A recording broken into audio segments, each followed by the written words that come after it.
Oh, hey, Hey. David. How's it going? Yeah, very good. Better than I deserve. How are you? Better than you deserve. Okay, I want to get into that. Okay. So, it's wonderful to have you here. The EO Atlanta Taking Flight, our podcast, as you know, and also sponsored by LeaderPass. So, this is a great opportunity for us to just sit down and take some time and learn more about you, David, and your business. So, Yeah. why don't you start off by introducing yourself to everyone? Sure. Happy to. Name's David Hern. I'm Mhm. the CEO of a company called Sofer Advisors. Based here in Atlanta. I'm a Georgia native. Married my college sweetheart. Got a bunch of gaggle of kids, and Gaggle of kids. here for the podcast and the 30th anniversary party. Yay, 30th anniversary party. There's going to be a big party here today, isn't it? It's gonna be You're the massive. first one sitting down with us. I think by the end of the day, it's just going to be one big celebration. So I'm You ain't so, first, you're last. yeah, Ricky Bobby. exactly. I love it. So David, tell me a little bit, first of all, about your business. Sure. So the business we started in 2019, Mhm. kind of got a year head start before COVID kind of changed the world.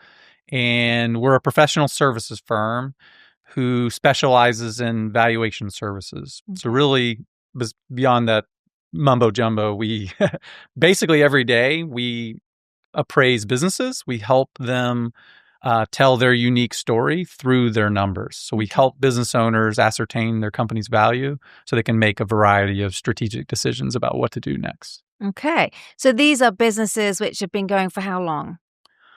We have everything from startups to mom and pops to lower middle market companies, and they all vary on their duration. Some have just begun or are in their infancy.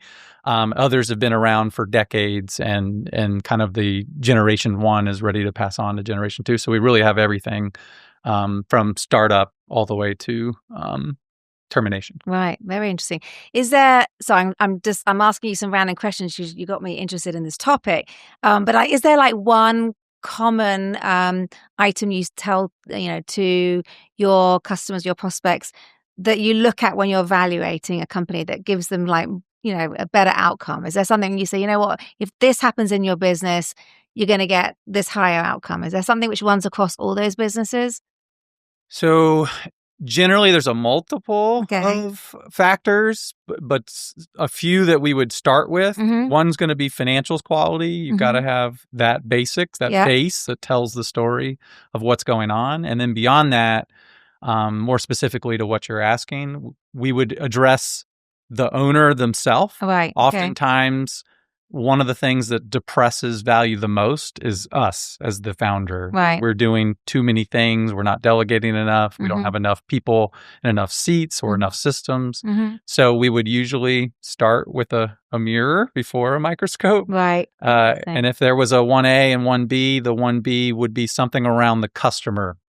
It could be where you've got too much revenue tied to one customer, kind of a diversification story, too many eggs in one basket. Yeah. Or if there's any one thing there that we could improve upon beyond just diversifying, it would be a way to convert to where the revenue stream is recurring in nature. Right. Think Netflix subscription model type, Love a subscription model type thing. Yeah. So those couple things I would say would be the first few areas Okay. in which across all businesses could easily enhance value the most. Yeah, those are really great, three very insightful areas to think about as business owners. So, and I have heard it's like, our goal is to take ourselves out of the business as much as possible to allow the business to be potentially sold where you're not stuck in it as the business owner. That's correct. Yeah. Yes. It feels very counterintuitive when Yeah. you're in there, is that you want more reliance, you want decisions turned to you, but that is actually doing the opposite. From when it's time to transfer potentially or sell your asset, then it's doing the opposite. So exactly, the more you can kind of work yourself out through people and systems and processes, the higher the perceived value from the market. Yeah, very good. So the idea of creating a business and giving it the name of your own name is not a good idea. Maybe. No, that's literally my first decision when I decided, okay, I'm going to take a chance on, K1 life, if you will, was starting with the name. Like, what are we going to call ourselves? And that was the first decision we wrestled with was, well, do we just call it Hern Capital after myself, or Hern, fill in the blank next. And because of that concept of what we call personal goodwill or key person risk, we intentionally chose to go with a name that's a brand Yeah. is not tied to any individual Yeah. in our company. I love the Exactly fact that you are doing that. That's a great example on yourselves as well. So tell me, like, what makes the company unique, David? What makes the company unique? I would say, first of all, we're one of the only firms that does what we do that's a family-owned and operated business. So that's generally the first thing that I'll usually point people towards is my spouse is in the company, my siblings in the company. Oh, that's great. So we have a variety. And then we have on top of that another couple who are a husband and wife, and they're unrelated to us. Right. And then we have a lot of non-family. So when I'm dealing with a lot of family-owned and operated businesses, I can empathize with them in that we have all three layers of complexity. Interesting. Very good. Yeah. And then other factors that make us unique, usually I point to sort of a trifecta of three that kind of help us shine above the rest. One is service, the other is agility, and the other is empathy. And you've kind of already alluded to the empathy where we do intentionally regularly talk about these topics, using us where we can as the guinea pig on as many of these as possible to showcase what we're talking about and living and walking the walk.